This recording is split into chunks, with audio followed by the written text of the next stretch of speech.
Thank you. So, hopefully after some earlier technical issues this is working, we'll find out. Introduction to Information Theory. It is a sample. Those of you who know something about information theory might get the joke there. And this is information theory. It is a systematic treatment of the concepts, parameters and rules governing the transmission of messages through a communication system. There you go. Anyone feel they didn't get enough information from that? Because despite being a mathematical theory, this sort of stuff really plays into it. So let's try that again. It's about communication, and communication is the means by which one entity, any entity, mechanical, computational, biological, affects another, and particularly affects the decision-making and actions of another. This is all for the purposes of the mathematical theory of information. So if you have philosophical disagreements, take it up with Claude Shannon, not me. Information itself is resolution of uncertainty. And that's a really important one. We'll go into uncertainty and entropy quite a bit, but the key thing is that information resolves uncertainty.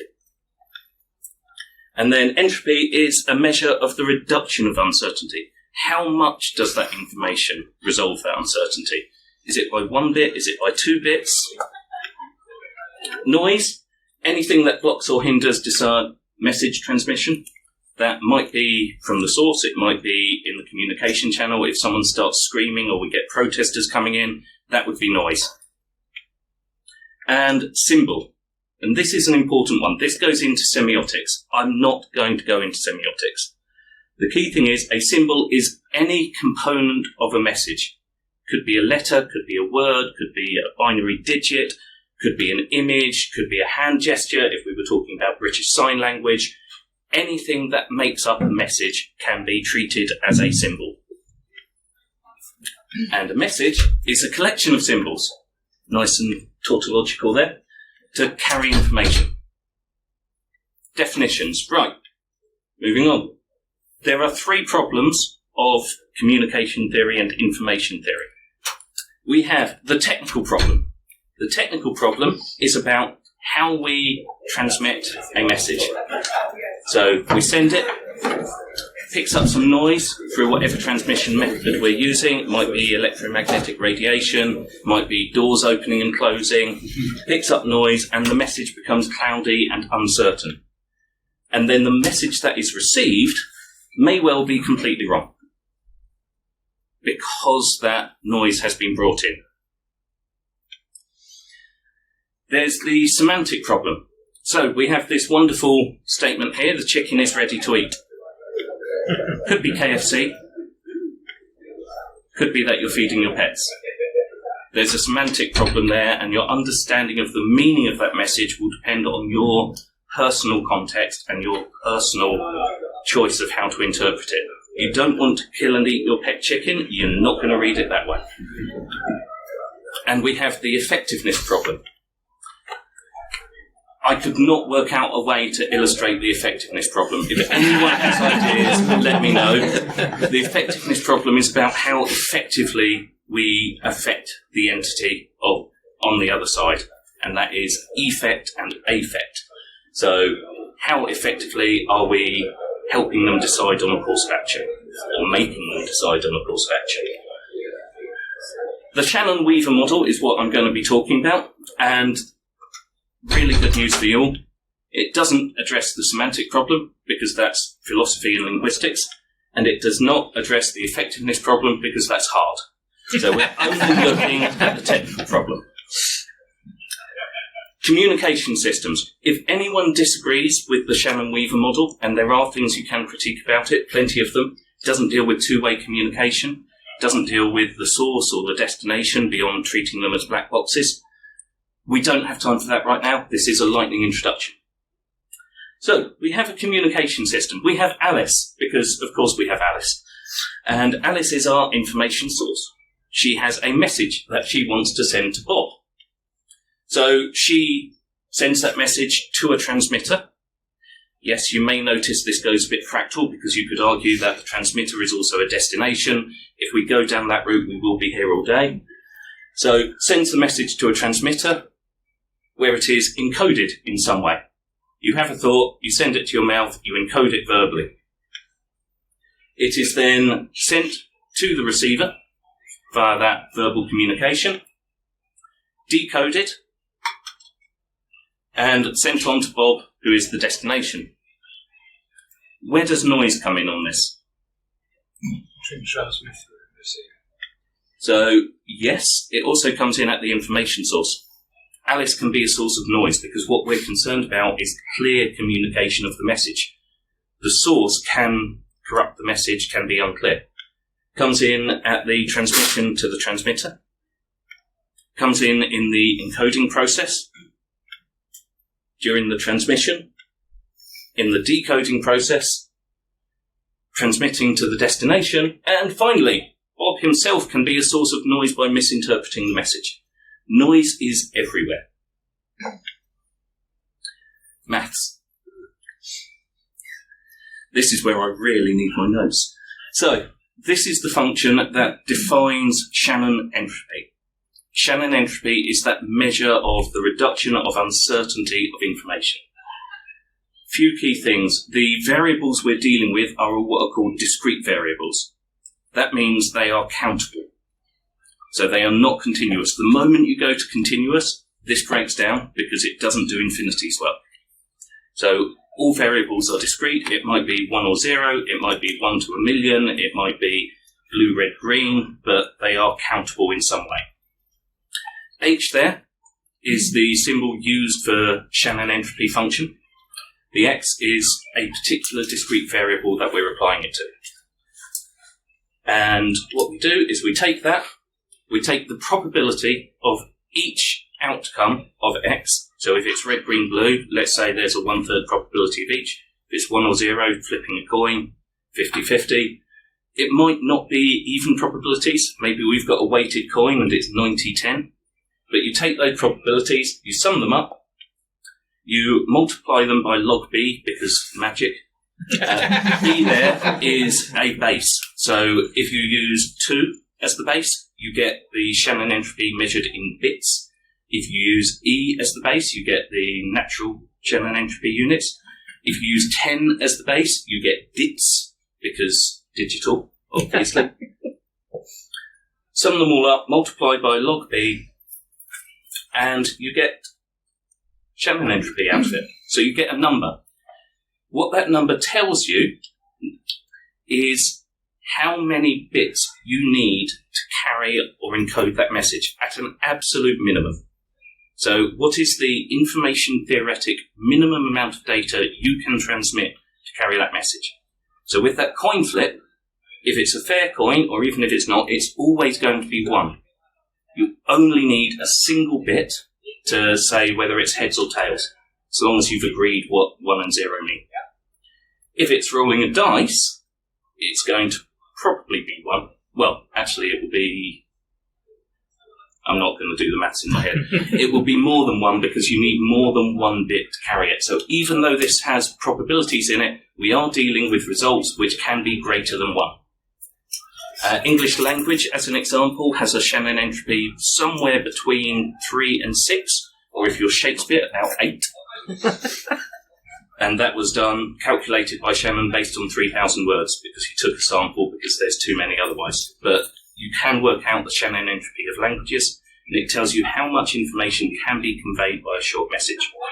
Another way to look at it is the Shannon entropy is the number of symbols in a message that you need to have a 50-50 chance of guessing the next symbol. So how much information do you need to have a fair chance of guessing what's coming next? This is still part of information theory. Here we have channel capacity. Any particular channel, how many bits can we fit down it?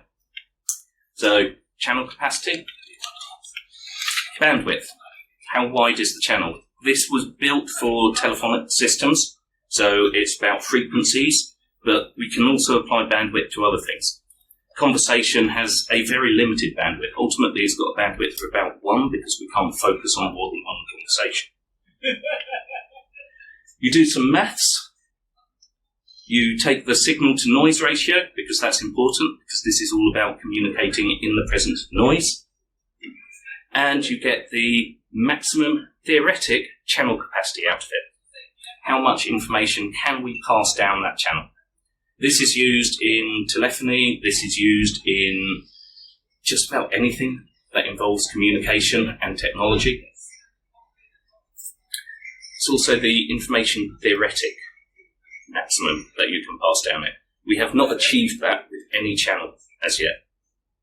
We know that you can't exceed it. It's kind of like the speed limit of the universe is the speed of light. This is the absolute maximum mathematical amount that you can pass down a channel. So, what do they tell us? Well, entropy of data is its compression limit. You cannot compress information further than its entropy without losing it. It becomes lossy. And the channel capacity, maximum theoretic transmission. If you manage to achieve the maximum compression and make use of the maximum capacity, you're going to be transmitting really fast. It's good. Next step, coding. I am blazing through this because this was prepared as an hour long. So, coding is you replace a symbol in a message with a coded symbol. In cryptography, we're replacing it with a secretly coded symbol. Still a coded symbol, it's still coding. You can replace any symbol with any coded symbol so long as the recipient and the transmitter have the same codebook. Morse code is an example of this. You can replace any letter in the alphabet. You can also, depending on the codebook, replace whole sentences with single symbols. Symbol might be a word, might be an image, might be a letter, a bit. We've been through that one. And it can involve algorithms to increase the bandwidth of a channel. So while I said we've not hit the information theoretic bandwidth, or we're not using it, 5G actually exceeds the theoretic bandwidth of the spectrum it's across, because it's using spread spectrum encoding. It's using multiple bits, and it's also using both frequency and wavelength for encoding, whereas the original equation only allowed for a single one of those to adjust. It was about radio, or it was about telephony. Now we reduce things to data, and we can do much more clever stuff. Audience participation time. You have the answer to this. Why should you encrypt before you compress information? Compressing is potentially lossy, so you can lose information. Yep, that's part of it. It's also that when you encrypt, you increase the appearance of randomness. The best encryption will make a message appear completely random, which means it has an extremely high entropy. When you compress, your aim is to maximize entropy. So if you encrypt first, you can't maximize the entropy as effectively because you've already increased it. So you want to compress first, and then you can encrypt. It's also faster to encrypt compressed stuff because there's less of it. That's it. Any questions? You were talking about lossless compression. Yeah. So thinking about things like JPEG, which is lossy, but you still get the effective message across. Yes. So you don't always need all of the information. So JPEG is a lossy encoding method, or lossy compression method. Ultimately, anything where you're taking analog data and turning it digital will be lossy. Unless you've got an infinite length, you cannot compress all of that information. So JPEG and MPEG are perfect examples. They are designed to maintain effectiveness, solve the effectiveness problem, while still allowing data to be lost. The algorithms and codecs used to do it are really clever. They do things like check when colours are reused, facial recognition. When you get audio on the phone, you won't get a lot of frequencies, all of that sort of stuff.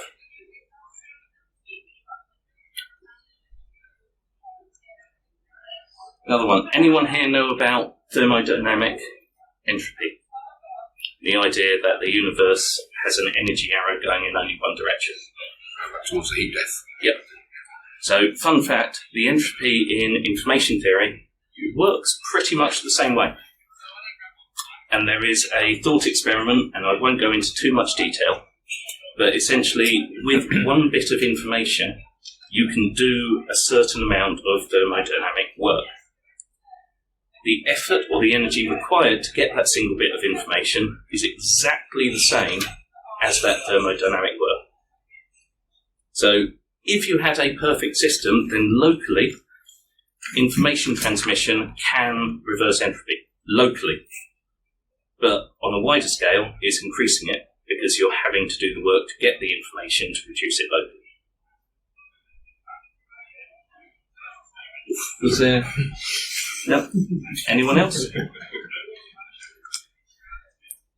So in the Shannon-Weaver model for human-to-human encryption, where you've got noise occurring at every point along the transmission, is that more a case then for humans that we're kind of, it's not really noise, it's more like not having the right decryption key at the end, because the noise is in fact psychological, cultural and physical possibilities there. So you could, to successfully decrypt, you need to have all of those keys in place? Yep. So culture is a codebook.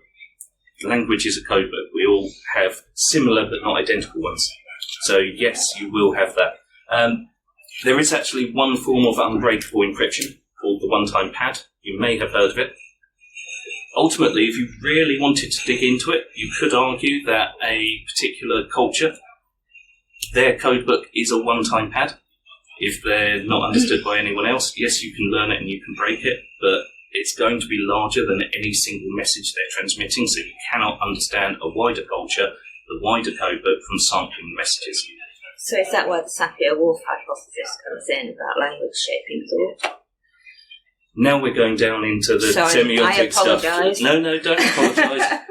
The answer is yes, and that's where we very rapidly move away from the maths and into psychology and philosophy, which I love, but I don't have time. Yeah. Or enough beer. I'm so sorry.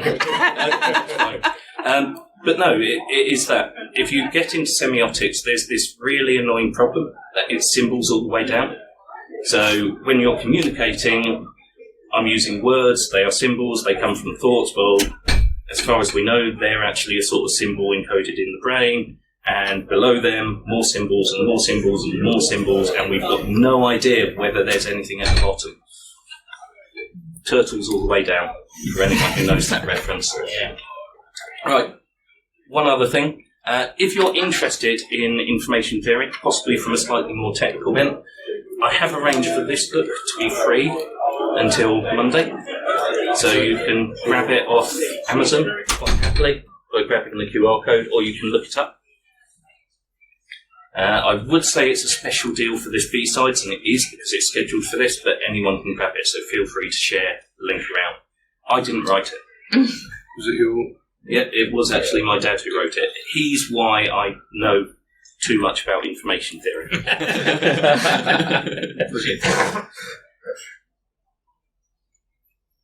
So I've got a quick question, maybe not relevant. Are you okay with the Cryptos sculpture in the CIA headquarters and the decryption of that? Or? I'm familiar with it, and there's various other ones around as well. I can't remember where they got to with the Cryptos sculpture. I was going to ask you what your opinion is on the latest K4, whether it needs to. Oh, that I haven't caught up with yet. No worries, okay. But there is actually a fantastic book you can get. They've just relaunched it. It's nothing to do with the Cryptos one, but it's a book 100 pages long, 6 murders, 6 motives in it. Pages are not in order. So the puzzle is to try and put the message together, so to reassemble the frames. You are doing the same thing as a packet switch network. Okay. Almost perfectly on time. Brilliant. Got 1.5 minutes left if there's any other questions. Otherwise, I'll just quietly slope off to the side. So is it fair to say that noise is like an inherent part of any system, and you're always going to be compensating for noise? You're never going to truly eliminate it. Noise will always be part of any system. You will never have a noiseless system. And noise is also equivalent to thermodynamic entropy, so noise will only ever increase in a message without active work being done to decrease it. Hastening the universe. Probably have all those originals of the old modem protocols. Yeah.